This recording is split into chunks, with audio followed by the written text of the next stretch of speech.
안녕하세요. 그린빌 가족 여러분. 오늘 수요일 아침.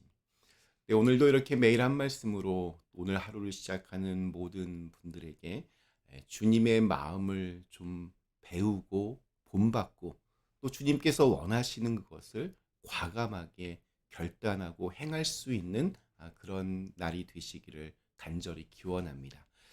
자, 오늘 저희는 누가복음 8장 우리 30절에서 32절의 말씀으로 함께 오늘 이 아침 시작하도록 하겠습니다. 누가복음 8장 30절에서 32절의 말씀. 예수께서 내 이름이 무엇이냐 물으신즉 이르되 군대라 하니 이는 많은 귀신이 들렸음이라. 무적행으로 들어가라 하지 마시기를 간구하더니 마침 그곳에 많은 돼지떼가 산에서 먹고 있는지라. 귀신들이 그 돼지에게로 들어가게 허락하심을 간구하니 이에 허락하시니. 아멘. 네, 우리 어제부터 시작한 우리 거라사 광인의 이야기는 마태, 마가, 누가복음에 다 기록되어 있는데 특별히 마가복음에 보면 이 사람은 돌로 자기의 몸을 막 긁으며 자해하는 사람입니다. 이 사람의 모습이 어땠을지를 한번 상상해 보십시오. 자기가 돌로 자기의 몸을 이렇게 막 긁으니까 온몸에서 피가 납니다. 게다가 옷도 이렇게 입고 있지 않는 상태이니 한눈에 봐도 온몸에 피자국과 또 때국물 자국이 계속해서 흐릅니다. 머리는 온통 헝클어져 있습니다. 입에는 흰 거품을 물고 짐승처럼 울어댑니다. 눈은 제멋대로 돌아가고 살기가 있는 매서운 눈빛입니다. 솔직히 말해서 이런 무시무시하고 한눈에 봐도 제정신이 아닌 사람과는 전혀 엮이고 싶지 않을 겁니다. 예수님과 함께 이곳에 온 제자들 역시 아마 그렇게 느꼈을 것입니다. 아유, 이거 완전히 잘못 왔구나. 선생님이 장소를 잘못 택하신 게 아닐까 의심했을 것이고, 그래서 되도록 빨리 그곳을 떠나고 싶었을 겁니다. 그런데 예수님은 그 사람을 피하는 대신에 대화를 하십니다. 이것이 참 은혜가 됩니다. 성경에는 안 나오지만 이때 제자들은 너무나 두렵기도 하고 참 싫기도 해서 빨리 갔으면 빨리 가자고 예수님께 졸라대는데 예수님은 태연하게 얼굴 표정 하나 안 바뀌시면서 내 이름이 뭐냐? 라고 물어보십니다. 지금 제자들이 얼마나 무섭고 떨리고 답답하겠습니까? 빨리 가야 하는데 이름은 왜 물어보시나? 이 사람에게 예수님께서 이름이 뭐냐 물으시니까 그는 군대라고 대답합니다. 여기서 군대라는 말은 로마 군대의 레기온을 의미합니다. 이 부대는 5천에서 한 6천 명 정도의 군인으로 된 조직으로 이 로마 군대의 아주 핵심을 이루었던 부대입니다. 쉽게 말하면 이 사람이 엄청나게 많은 귀신들에게 사로잡혀 있다는 것을 보여줍니다. 이런 상상도 좀 가능할 것 같습니다. 내 이름이 뭐냐라고 하시니까 군대입니다라고 하는데 혼자 한 목소리로 대답하는 게 아닙니다. 갑자기 5천 개의 목소리가 들린다고 생각해 보십시오. 낮고 굵은 목소리로 군대입니다라고 하는 동시에 또 다른 목소리는 높고 가는 톤으로 군대입니다라고 합니다.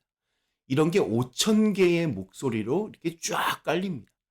완전히 소름 끼치는 순간입니다. 목소리 하나만 들려도 너무 놀라서 기절할 텐데 5천 개의 목소리가 들린다는 게 상상이 가십니다. 지금 그런 상황입니다. 그런데도 예수님은 표정 하나 안 바뀌십니다. 이런 사람은 누구라도 피하고 싶습니다. 그런데 왜 예수님은 일부러 이곳까지 와서 이 사람을 지금 만나고 계십니까? 굳이 그렇게 하실 필요가 전혀 없었는데도 왜 이곳에 오셨을까요? 굳이 이곳에 오지 않았어도 이 사람과 말을 섞지 않더라도 예수님을 비난하거나 뒤에서 욕할 사람은 없습니다. 또한 예수님이 갈릴리에서 이렇게 실패해서 뭔가 좀 새롭게 다시 해보려고 또 그곳까지 오신 것도 아닙니다. 오히려 예수님은 지금 갈릴리 지역에서 명성이 날로 날로 높아가고 사람들 사이에서 폭발적인 인기를 끌고 계셨습니다. 그런데도 왜 이런 곳에 오셔서 이런 사람을 만나고 계십니까? 이유는 단 하나밖에 없습니다. 다른 것은 생각할 수 없습니다. 그것은 바로 이 영혼을 구원하시기 위해서입니다. 아무도 가까이 하고 싶어해 하지 않는, 오히려 이렇게 꺼려해 하는 이 영혼을 구원하시기 위해서 그곳까지 오셨습니다. 이 잃어버린 한 영혼 때문에 오셨습니다. 주님은 자신을 필요로 하는 불쌍한 영혼이 있다는 것을 아시고 일부러 이곳까지 오셨습니다. 수만 명의 사람들이 그분의 말씀을 듣고 열광하며 또 병고침을 받으려고 왔지만, 이 귀신 들린 사람은 아무리 자기가 원해도 결코 주님께로 올 수가 없었기 때문에, 아무도 그를 데려올 사람이 없었기 때문에, 철저하게 버려진 인생을 살았기 때문에 예수님이 친히 일부러 거기까지 찾아오셨습니다. 그것도 정말 위험한 그 폭풍을 뚫고 이 한 사람을 위해 오셨다는 겁니다. 정말 생각해 볼수록 은혜가 됩니다. 이 땅에 사시는 동안 예수님은 이처럼 잃어버린 영혼들을 위해서 사셨습니다. 특별히 아무 가치 없고 쓸모없고 망가진 인생들, 아주 흉악하고 못된 죄인들을 돌보셨습니다. 미국의 리더십 전문가인 존 맥스웰 목사님이 쓰신 책 중에 이런 문구가 있습니다. 관심과 헌신은 다르다. 당신이 어떤 일을 하는데 관심이 있다면 당신이 편리할 때만 그 일을 할 것이다. 그러나 당신이 어떤 일에 헌신하고 있다면 그 일이 당신에게 편리하지 않을 때라도 이유를 내지 않고 그 일을 하게 될 것이다.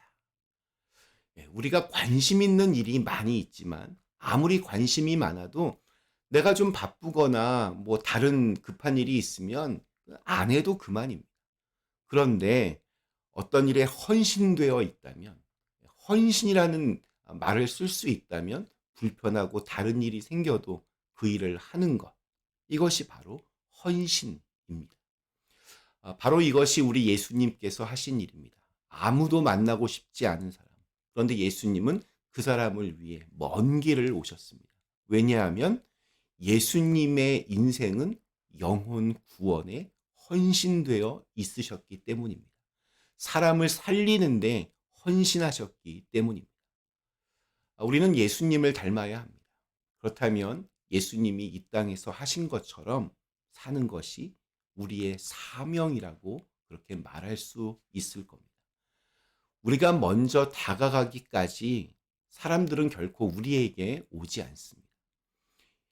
예수를 믿는 사람들은 사실 어디를 가더라도 교회를 찾습니다. 뭐 여행을 가더라도 주일날 그 부근에 있는 교회를 찾아갑니다. 이곳에 있다 이사를 가도 또 그곳에 있는 교회를 찾아갑니다. 그러나 예수님을 믿지 않는 사람들은 제발로 교회에 나오지 않습니다. 누군가가 교회에 한번 와 보라고 했거나 우리는 언제든지 열려 있고 항상 환영한다라는 말을 들었기 때문에 오는 것이지, 전혀 말을 안 하는데 오는 사람은 거의 없습니다. 우리의 도움이 필요한 사람이 있다면 가만히 그냥 오기를 기다리는 것이 아니라 먼저 가는 자세가 필요합니다. 우리 교회에서는 사랑방 모임이 그러한 역할을 좀 할 수 있었으면 좋겠다 늘 기도하고 있습니다. 오늘 우리에게 주신 하루, 주님이 사람들의 영혼을 향해서 가지셨던 그 헌신의 마음을 본받고 우리 역시 이렇게 누군가를 살리는 일에 최선을 다하는 그런 귀한 날이 되시기를 간절히 기원합니다. 잠시 함께 기도하겠습니다. 참 좋으신 하나님, 아무도 거들떠보지 않고 누구나 다 이렇게 피해 다녔던 그 미친 사람을 위하여 예수님이 먼 길을 오셨습니다. 그 사람과 대화를 하시고 이름을 물어보십니다. 저희들도 이러한 예수님의 마음 꼭 본받게 하여 주셔서 누군가를 살리는 일에 우리를 사용하여 주시옵소서. 예수님의 이름으로 간절히 기도드리옵나이다. 아멘.